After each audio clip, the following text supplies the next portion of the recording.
विषय चालू है। परमात्मा ने कहा कि हम इस आत्मा के लिए 4 परम दुर्लभ वस्तुएं हैं।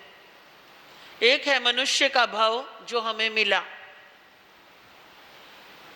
83,99,999 योनि में जाने के बाद हमें मनुष्य का भाव मिला। आर्य कुल मिला। यहां पर परमात्मा ने जैन कुल नहीं बोला, ध्यान रखना। परमात्मा ने 4 दुर्लभ वस्तुएं बोली, जिसमें मनुष्य का भाव, श्रुत का मिलना। दूसरी बात क्या बताई? श्रुत का मिलना। श्रुत यानी ज्ञान। श्रुत यानी कौन सा ज्ञान? सम्यक ज्ञान। आचार्य उमा स्वाति कहते हैं सम्यक दर्शन ज्ञान चारित्राणि मोक्ष मार्गः, कि मोक्ष जाने के मार्ग कौन से हैं? हाँ जी, ज्ञान, दर्शन, चारित्र और तप। तप को उन्होंने चारित्र में इंक्लूड किया है। आचार्य कौन से आचार्य? नहीं, उमा स्वाति। आचार्य उमा स्वाति। स्वयंभव ने तो कल्याण मंदिर बनाया था। आचार्य उमा स्वाति जी कहते हैं सम्यक दर्शन ज्ञान चारित्राणि मोक्ष मार्गः, कि सम्यक दर्शन, सम्यक ज्ञान, सम्यक चारित्र, सम्यक तप जो है वो मोक्ष के मार्ग हैं। आपने नोट किया? कुछ ज्ञान, दर्शन, चारित्र के साथ कुछ और भी उन्होंने जोड़ा है। क्या जोड़ा? क्या जोड़ा? सम्यक। क्या जोड़ा? सम्यक को जोड़ा। सम्यक यानी क्या? सम्यक यानी जो सही है, सत्य है, जिसे बदला ना जा सके, जो कभी मिटाया ना जा सके, जिसमें कोई दो राय हो ही नहीं सकती, या जिसका कोई खंडन नहीं हो सकता, ऐसा जो ज्ञान होता है या दर्शन होता है या चारित्र होता है, वो क्या कहलाता है? सम्यक कहलाता है, जो सत्य होता है। सम्यक यानी सत्य, मिथ्या यानी झूठ। तो जो सम्यक है, सम्यक क्या? जो सही है, जो सही बात है। सही बात क्या? समझ लीजिए आग में गर्मी है तो है। कोई ठंडी आग देखी है आपने? नहीं देखी, तो बात सम्यक हुई। सूर्य में रोशनी है, प्रकाश है तो है। सूर्य को बिना रोशनी का कभी देखा है आपने?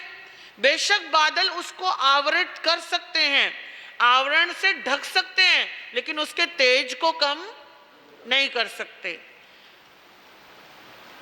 इसी तरीके से पानी में शीतलता है।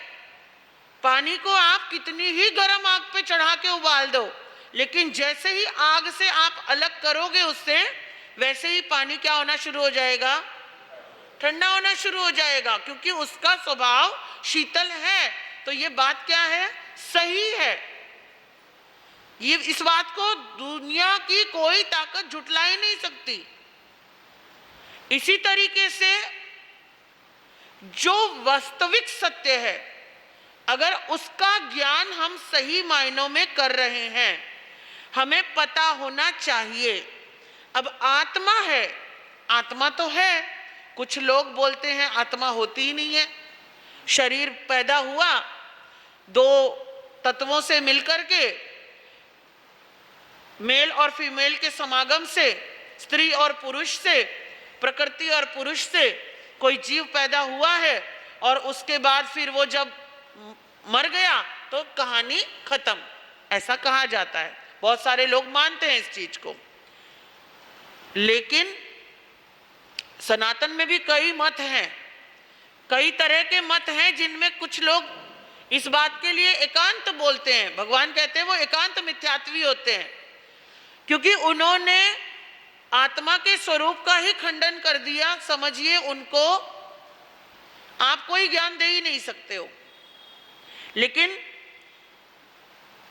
जहां 100 लोग हैं, वहां 10 लोग इस तरीके के मिलेंगे और 90 लोग आपको आत्मा को मानने वाले मिलेंगे। आत्मा है, भूत में था, वर्तमान में है और भविष्य में रहेगा।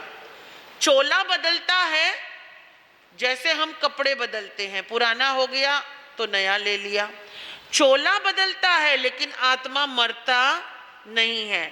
अगर इस बात पर आपको यकीन आ गया तो समझिए आपका ज्ञान क्या है, सम्यक है। और अगर कहीं दुविधा है, संशय है, या आपको ये बात सत्य नहीं लगती है, तो फिर हम मिथ्या में चल रहे हैं। तो श्रुत का मिलना, कौन सा श्रुत? जो सम्यक है, सही ज्ञान का मिलना। ज्ञान से दर्शन आता है, दर्शन से ज्ञान आता है। जैसे जैसे हमारा विकास होता है, जैसे जैसे हमारा अनुभव होता है, जैसे जैसे हमारी पढ़ाई होती है, या जैसे जैसे जो जो हमें पढ़ाया जाता है, उसके अनुसार हमारी सोच और विचारधारा बनती जाती है। कुछ लोगों को पढ़ाया जाता है कि दूसरों को मारना ही श्रेष्ठ है, मर जाना ही श्रेष्ठ है, किसी को मार कर मर जाओ, उनका भी ज्ञान है, लेकिन वो सम्यक नहीं है। कुछ लोगों को बोला जाता है कि दूसरों के लिए खुद मर जाओ, सबका कार्य करते जाओ, अपना सारा व्यवहार निभाते जाओ, अपने सारे कर्म पूरे करते जाओ। कई लोगों को बोलो ना दीक्षा ले लो, अरे महाराज जी कहाँ दीक्षा लेंगे, अभी तो संसार के बड़े काम पड़े हुए हैं, बड़ी जिम्मेदारियां हैं। कई बच्चों को लग जाता है वैराग्य, छोटे बच्चों को सहज भाव से लग जाता है, तो दादा दादी माता पिता कहते हैं मैं तुझे दीक्षा नहीं देने दूंगा, कुछ भी हो जाए। भैया तेरे को इसलिए थोड़ी पैदा किया है कि तू मुंड के चला जाए या दीक्षा ले ले। किस लिए पैदा किया है? कि वो शादी करे, बच्चे करे, आगे भी दुखी रहे, पहले भी दुखी था, आगे भी दुखी रहे। और प्रत्येक शादी करने वाला व्यक्ति कहता है काश कि मैंने शादी ना की होती। गजब की बात है, शादी नहीं हो रही तो दुखी है कि शादी नहीं हो रही मेरी। मंत्र करेगा, तंत्र करेगा, यंत्र करेगा, पंडितों के घूमेगा, गुरु महाराज के जाएगा, आशीर्वाद लेगा, तपस्या करेगा, 16 सोमवार के व्रत करेगा, जो जो बताएगा वो करेगा, शादी नहीं हो रही, शादी नहीं हो रही। और जैसे ही शादी हो जाए, वो कहते हैं ना शादी से पहले मैं सूरजमुखी तू चंद्रमुखी, हाँ शादी के 10 साल बाद तू मुझसे दुखी मैं तुझसे दुखी। और सबकी जिंदगी में आता है ये दौर, क्योंकि एक रथ पर 2 पहिए हैं वो, और दोनों पहिए एक जैसे हो ही नहीं सकते। आपको अगर एक जैसा चाहिए तो रोबोट खड़े करने पड़ेंगे। व्यक्ति है, व्यक्ति की विचारधारा है, व्यक्ति की सोच है, लेकिन हाँ कुछ सिमिलैरिटी होती है कि कोई सामने वाले को समझ करके जी लेता है और कोई जिंदगी भर नहीं समझ पाता, और जो नहीं समझ पाता वो हमेशा दुखी रहता है। या तो निभाने वाला दुखी रहेगा या तो फिर करने वाला दुखी रहेगा। या गाली तो एक ना एक को पड़नी है, या तो करने वाले को पड़ेगी या तो निभाने वाले को पड़ेगी। पढ़नी तो पढ़नी है, तो संसार की बात है। परंतु शादी करके भी दुखी और ना करे हुए भी दुखी, बच्चे पैदा कर लो तो दुखी और ना बच्चे होए तो दुखी। बच्चे क्योंकि अनुकूलता, वो कहते हैं ना इंसान के जीवन में महासुख होते हैं कुछ। पहला सुख निरोगी काया, हमारा स्वास्थ्य सबसे पहले। अगर वही स्वस्थ नहीं है, और 90% लोग आपको आज की दुनिया में बीमार ही मिलेंगे, क्योंकि खान पान बेकार, रहन सहन बेकार, चलना उठना बैठना बेकार, सोना बेकार। तो जब क्रियाएं सही नहीं होंगी बॉडी की, तो बॉडी बेकार ही होती चली जाती है। और सब कुछ ठीक हो, खान पान भी ठीक हो, रहन सहन भी ठीक हो, तो इंसान के अंदर के विचार उसे कैसे ठीक करोगे? उसकी वजह से दुखी हो जाता है।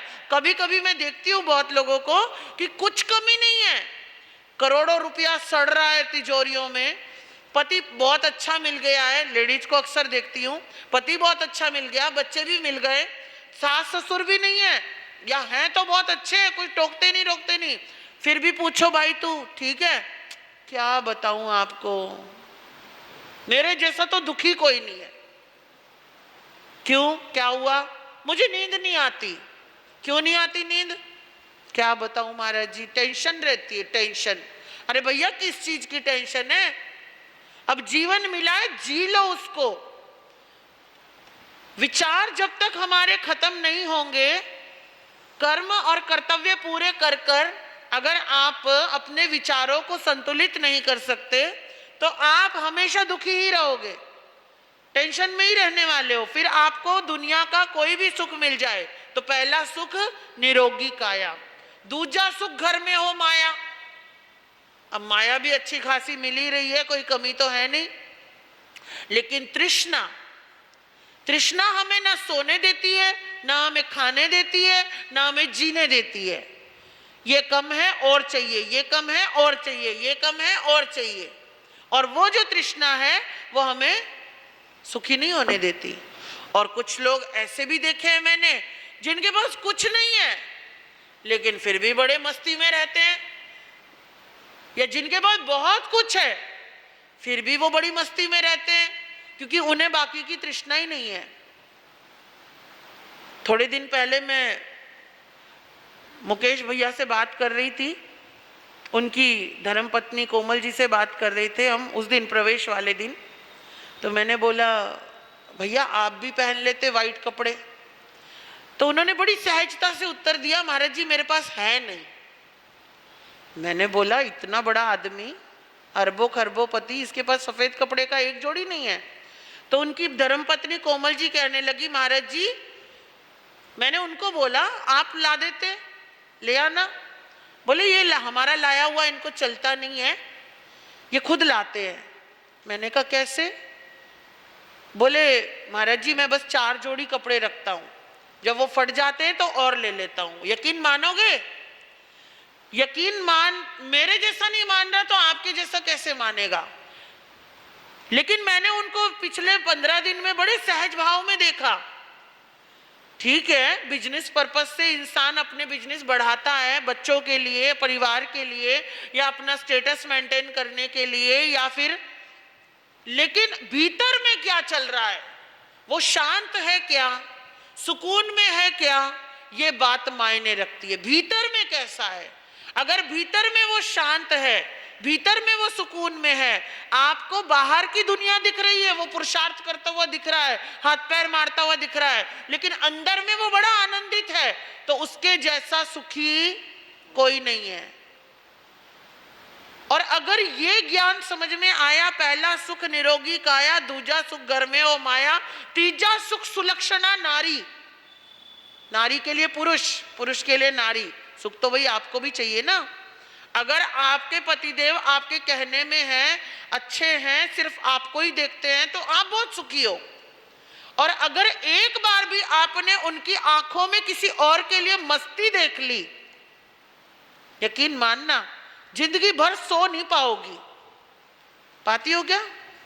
अगर नई नई शादी हुई है या 2-4 साल बाद, 10 साल बाद अपने पति की आंखों में किसी और के लिए, किसी और को ताकते हुए देख लिया, किसी और की प्रशंसा देख ली, किसी और को देख करके खुश होते देख लिया, तो आपका खुश रहना पॉसिबल है?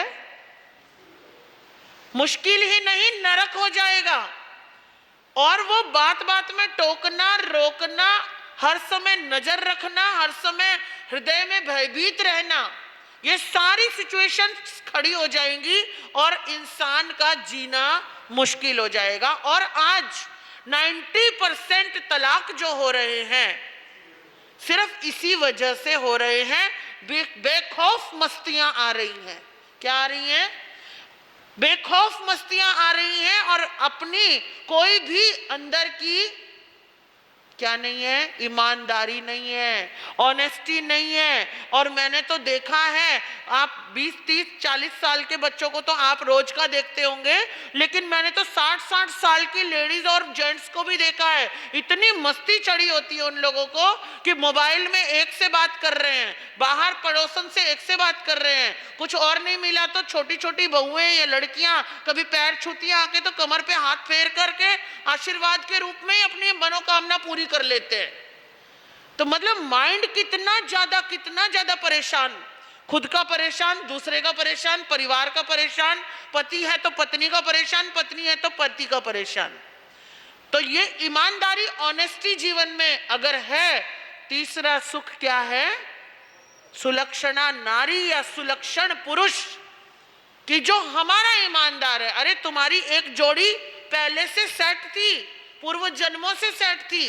कई लोग मुझसे पूछते हैं कोई रिश्ता बता दो महाराज जी मेरे, देते हैं भूत प्रेत में चले गए, कई बोलते हैं किसी ने कुछ कर दिया इसलिए चले गए, किसी ने मार दिया, कई बोलते हैं फांसी लगा ली इसलिए मर गया, कई बोलते हैं कि उसने उसको मार दिया वो इसलिए मर गया। आजकल तो बड़ा चल रहा है ना, हर कोई किसी को मारने पे लगा हुआ है। कभी पत्नी पति को मार रही है, कभी पति पत्नी को मार रहा है, कभी प्रेमी मार रहा है दोनों को, कभी प्रेमी को दोनों मिलके मार रहे हैं, और कभी कुछ हो रहा है, कभी कुछ हो रहा है, कभी माँ बच्चों को मार देती है, कभी बच्चे माँ बाप को मार देते हैं। रोजाना की घटनाएं सुन रहे हैं। हम यहाँ बैठ करके ये चिंतन कर रहे होते इसने इसको मार दिया, लेकिन परमात्मा कहते हैं कि वो एक कर्म सिद्धांत है, उसने वो रूप बनाया है वहां तक आने के लिए। पिछले जन्मों के कर्म हमको नहीं समझ में आ रहे, लेकिन वो कर्म सिद्धांत है, बिना किसी द्वेष के कोई एक चींटी भी आपको काट नहीं सकती। मृत्यु तो बहुत दूर की बात है। 2011 में हम दिल्ली से निकले और दिल्ली से निकल करके हम गए, गुरुदेव साथ थे, उपाध्याय भगवान हमारे, और हम लोग देहरादून जा रहे थे। वहाँ कार्यक्रम था, मार्च का महीना था, फरवरी में निकल गए थे, मार्च में कार्यक्रम था। तो 8 मार्च का दिन था, सवेरे सवेरे विहार शुरू हुआ। हरिद्वार बस पहुंचने ही वाले, 2 किलोमीटर का सफर रह गया, 10 किलोमीटर का सफर था। मेरी थोड़ी गड़बड़ थी तबीयत, पहले तो मैं आराम से पैदल चल रही थी। गुरुदेव ने बोला व्हीलचेयर पे बैठ जाओ रिद्धिमा जी। मैंने बोला गुरुदेव बैठ जाऊंगी, कोई नहीं। गुरुदेव बोले नहीं बैठ जाओ। मैंने कहा ठीक है, बैठ गई मैं। हमारे छोटे साध्वी जी थे, वो चला रहे थे। एक भाई आ गया बीच रास्ते में, एक श्रावक, दिगंबर श्रावक था, गुरुदेव के पुराने जान पहचान वाले थे। उन्होंने बोला गुरुदेव एक काम करते हैं, हम बाहर मेन रोड से ना जाकर अंदर से चलते हैं। तो मैंने गुरुजी को बोला गुरुजी रास्ता तो कभी देखा नहीं है अंदर का, अब बाहर से ही चलते हैं जो हमने देखा हुआ है। वो भाई बोले महाराज जी बाहर भीड़ भाड़ रश बहुत है, गाड़ियां बहुत है, ट्रैफिक है, आप एक काम करो अंदर से शॉर्टकट भी पड़ेगा और शांत है, बस थोड़ा पहाड़ी एरिया है। हमने बोला गुरुजी बोले चलो रिद्धिमा जी इधर से ही चलते हैं, कोई बात नहीं, ये बोल रहे हैं पहचान वाले हैं। ठीक है, गुरुदेव ने जब बोल दिया तो अपन क्या बोलते, चल दिए। सबसे आगे हमारे भंते जी महाराज साहब जो अभी करोल बाग में विराजमान है, उनकी व्हीलचेयर थी, संत चला रहे थे, बीच में हम चल रहे थे, और सबसे पीछे उपाध्याय जी की व्हीलचेयर आ रही थी, उससे पीछे और संत आ रहे थे, मेरी बहन आ रही थी। छोटे महाराज साहब थे और ये लोग सब छोटे छोटे थे, इतने इतने थे, 8-8, 9-9, 10-10 साल के। ये बच्चे भाग रहे थे हमारे साथ, 3 लड़कियां थी मुमुक्षु, ये भी थी, तो भाग रहे थे। व्हीलचेयर जो ढलान पे होती है तो फास्ट भागती है, तो बचपना, बाल सुलभ बचपना, और वो छोटे महाराज जी के भी पांव जल्दी तेजी से चल रहे हैं, और वो जो भाग रहे हैं अचानक पता नहीं क्या हुआ, उनका दुपट्टा ऐसे गिरा या क्या हुआ, वो ऐसे करने के लिए एक हाथ उन्होंने छोड़ा व्हीलचेयर से और दूसरे हाथ पे ऐसे पकड़ी हुई है, लेकिन वो तो व्हीलचेयर थी लोहे वाली और ऊपर से ढलान थी, और एकदम झटका खा के वो यूं मुड़ी और 20 फुट नीचे खाई में। और जब हम गिर रहे थे तो हमने नीचे देखा, मैंने बोला भैया अब तो गए, 2 ही नजर आए बस, एक गुरुजी और एक मेरी बहन, बंद आंखों में मर गए। वही बहन ध्यान रखियो बच्चों का अपना भी, बस इतना सोचा और गिर गई, बेहोश हो गई होंगी। थोड़ी देर में आंख खुली तो ये मेरे ख्याल से मुझे लगा कि मैं जिंदा हूं या कहीं और पहुंच गई। जिंदा थी, जिंदा तो पता नहीं लगा, मुझे खुद समझ में ही नहीं आ रहा था वो क्या रहा है। पीछे से आवाज आई गुन्ना जी, अरे ये गिर गई थी साथ में, छोटी सी थी, ये भी साथ में गिर गई खींचते हुए। अब मैंने बोला तू भी आ गई साथ में? भाई कौन से लोक में आ गए हम, वही थे, रेते में पड़े थे। अच्छा देखो गुरु का आशीर्वाद, गुरु की कृपा कि मतलब हमको एक पत्थर नहीं चुभा, पर मेरा भारी शरीर था, इसको तो कुछ नहीं हुआ, मामूली सी खरोच आई हल्की सी पैर में, और मेरा ये कंधा टूट चुका था, मैं तो उठ नहीं पा रही थी।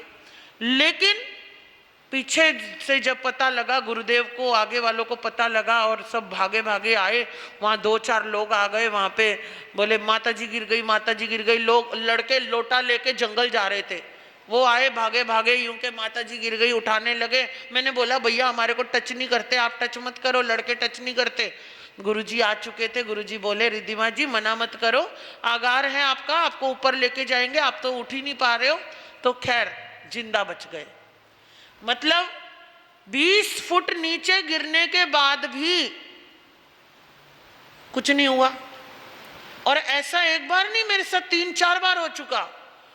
ट्रक का ब्रेक बिल्कुल, हमारी व्हीलचेयर बिल्कुल ट्रक के बीच में घुस गई है। तो अभी अभी की बात है, 2-1.5 साल पहले की, बंबई से विहार किया। वो ट्रक वाला घसीटते घसीटते घसीटते रुका, लेकिन व्हीलचेयर बेकाबू हो गई। ऐसी कई बार घटनाएं घट जाती हैं, परंतु ऐसा लगा मृत्यु आई, मगर आई नहीं। क्यों? क्योंकि महावीर का वचन है कि जब तक उम्र आयुष्य पूरी नहीं होगी तब तक आपका बाल भी कोई बांका नहीं कर सकता। हाँ, चोट फेट लग सकती है, वो तो असाता वेदनीय कर्म का उदय है, उसका भी निमित्त बनना था ना, इसलिए। अब कोई कहता भूत ने धक्का दे दिया, कोई कहता फलाना हो गया, कोई कहता ढिमकाना हो गया, खैर जो भी था। तो कहने का अभिप्राय है कि ये जो कर्म होते हैं, कर्म सत्ता है, ये कर्म परमात्मा को भी नहीं छोड़ते, तो हम और आप तो क्या ही। इसलिए ऐसा कभी सोचना नहीं कि अकाल मृत्यु कोई बात है, कोई बला है, कोई चीज है। क्योंकि आज की दुनिया में, भौतिक दुनिया में, और अभी तो जो इंस्टाग्राम है, फेसबुक है, व्हाट्सएप है, या जाने नाना प्रकार के जितने भी मीडिया, सोशल मीडिया के स्थान हैं। पहले तो पंडित पांडे मंदिर में बैठ करके ये वक्तृत्व देते थे, भाई तेरे ग्रह खराब है, तेरे नक्षत्र खराब है, मंदिर में बैठ के, है ना। तो कोई कोई पहुंच पाता था वहां, और फिर कोई कोई उनके लपेटे में आता था। लेकिन आज तो इतना ज्यादा हो रहा है, हर इंसान एक्चुअली में परेशान है, क्योंकि आ रहा ही ऐसा है, दुखम आ रहा है। तो हर सुख के पीछे कोई ना कोई दुख छिपा है, वो परमात्मा की वाणी है, लेकिन उसके पीछे भी हमारी खुद की इच्छाएं, तृष्णाएं हैं उस दुख के कारण के पीछे। अगर वो नहीं रहेंगी तो हमारे से बढ़कर कोई सुखी नहीं है।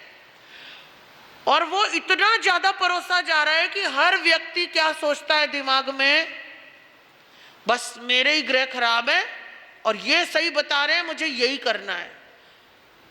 लेकिन कर्म तो 23 तीर्थंकरों के एक तरफ और परमात्मा महावीर के एक तरफ थे।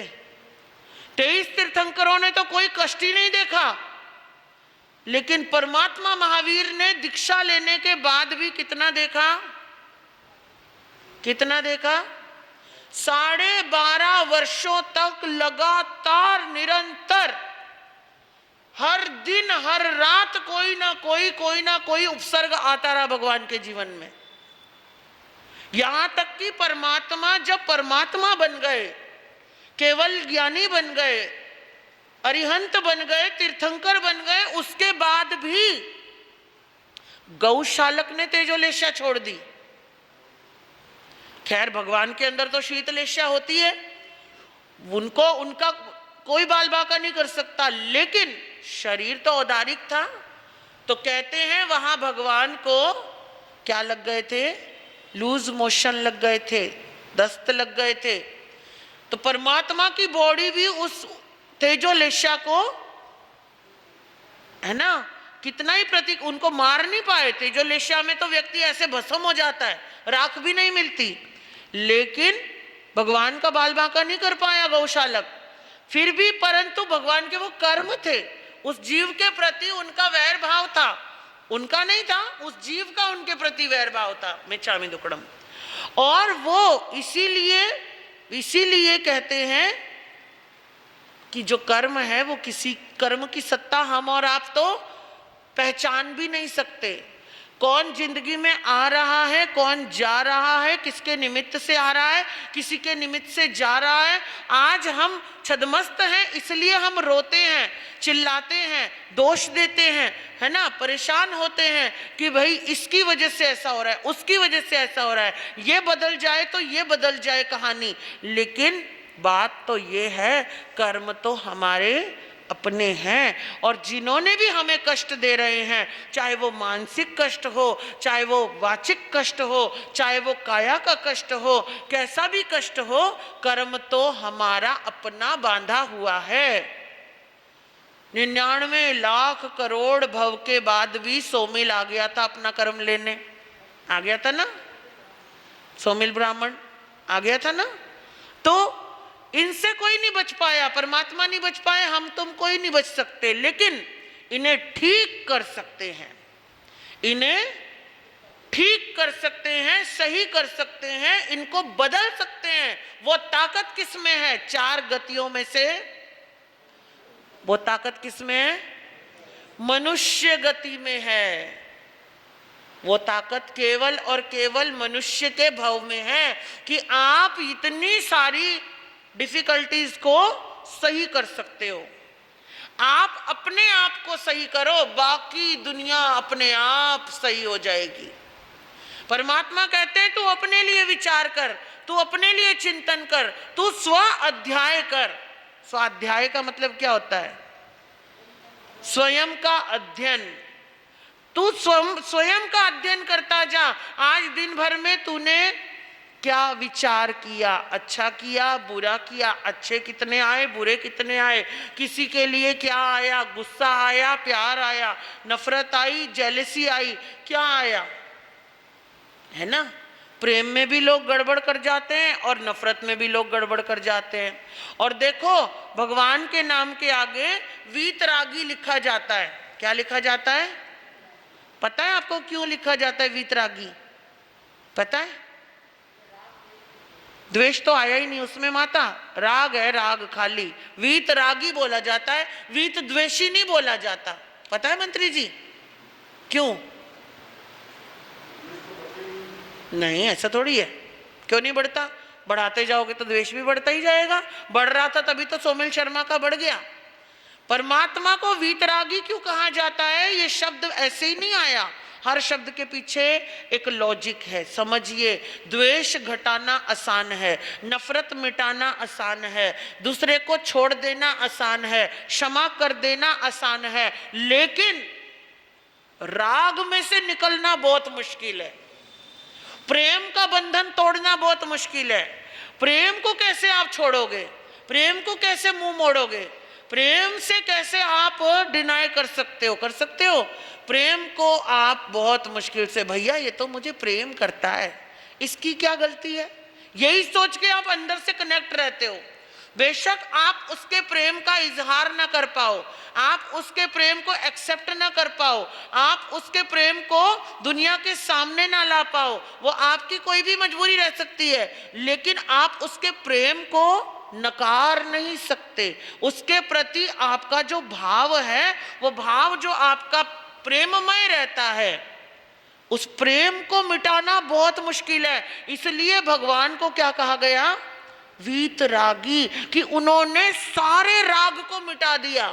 अब कौन नहीं चाहेगा कि किसका शिष्य या बच्चा उसका ना रखे, उसकी सेवा ना करे, उसका प्रचार प्रसार ना करे, उसका मान सम्मान ना बढ़ाए? कौन नहीं चाहेगा? चाहेगा कोई? और अगर ऐसा मिल जाए तो, कि जैसा हम चाहते हैं, सुपुत्र, सुशिष्य, सुशिष्य लिखना आसान होता है, सुशिष्य अगर मिल जाए तो ये किस्मत के वारे न्यारे होते हैं गुरु के लिए। सुशिष्य कैसा? जो आंख के इशारे को समझ जाए, गुरु के लिए जो मन वचन काया से समर्पित हो, है ना।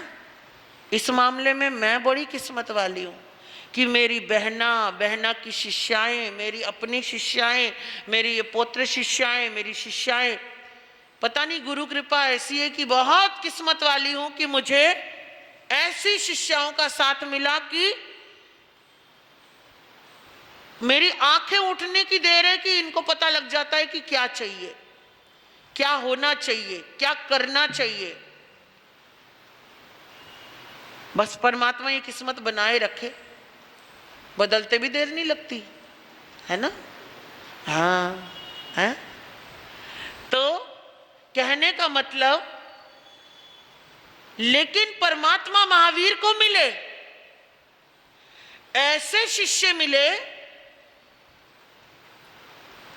जो खुद के लिए जिन्होंने कभी चिंतन ही नहीं किया होगा, जबकि वो पूरे ब्रह्मांड में सबसे बड़े ज्ञानी थे,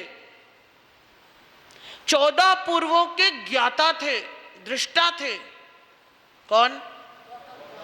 इंद्रभूति गौतम, जो मतलब वो इंतजार करते थे कि मेरे परमात्मा के लिए मैं क्या कर दूं, निर्निमेष दृष्टि से परमात्मा की ओर देखते रहते थे।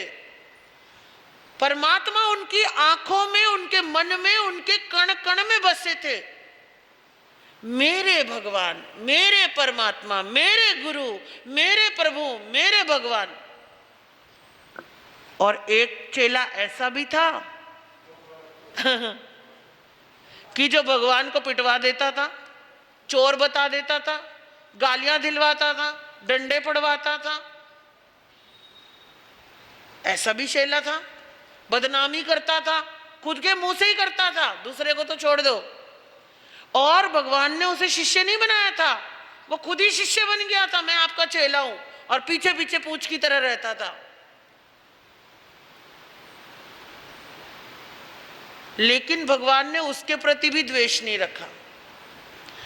भगवान तो एक ही चीज देखते थे कि जब इसका कर्म आएगा ये अपने आप ही शांत हो जाएगा। गौतम अणगार के जैसा शिष्य पाकर भी भगवान वीतरागी कहलाए। उनको उनसे राग नहीं हुआ, बल्कि वो कहते थे गौतम समझो, ना तू मेरा है ना मैं तेरा हूं, मैं मेरा हूं तू तेरा है। इस विषय पर सोचो। सोचा उन्होंने, लेकिन कब? जब सोचा होगा तब बताऊंगी, अभी क्यों बताऊं आपको, अभी क्यों बताना है, वो भी वक्त आएगा, है ना। वो भी वक्त आएगा जब बताएंगे आपको कि गौतम ने सोचा, कब सोचा, कहां सोचा, क्यों सोचा, लेकिन सोचा और उसके बाद क्या हुआ वो आपको वक्त आने पर बताएंगे। परंतु बात यहाँ पर इतनी है कि जो मनुष्य का भाव मिला है ये विचार और चिंतन करने के लिए मिला है, क्योंकि इसको मन मिला है, इसको बुद्धि मिली है। इसको अगर मन मिला है और मनुष्य का भाव मिला है तो फिर ये कुछ भी कर गुजरने के लायक बन चुका है। लेकिन कैसे, कितना, कब, कहाँ और क्या करना चाहिए, ये आप आइए और कल आपके साथ बातचीत होगी। स्वयं भी आइए, औरों को भी लाइए, आनंद आता है। गुरु चरणों में आए, कुछ भगवत वाणी सुने, है ना। गुरु कृपा बरसे हम पर भी, कुछ समझ में आए। तो चलिए, वीर प्रभु जी मोरी रंग दो चुनरिया, वीर प्रभु जी मोरी रंग दो चुनरिया, वीर प्रभु जी मोरी रंग दो चुनरिया, वीर प्रभु जी मोरी रंग दो चुनरिया। ऐसा रंग रंग दो जो कभी भी ना उतरे, ऐसा रंग रंग दो जो कभी भी ना उतरे, ऐसा रंग रंग दो जो कभी भी ना उतरे, ऐसा रंग रंग दो जो कभी भी ना उतरे। धो से चाहे सारी उमरिया, धो से चाहे सारी उमरिया, वीर प्रभु जी मोरी रंग दो चुनरी, वीर प्रभु जी मोरी रंग दो चुनरी। बोलिए शासनपति भगवान महावीर स्वामी की। जय। आज के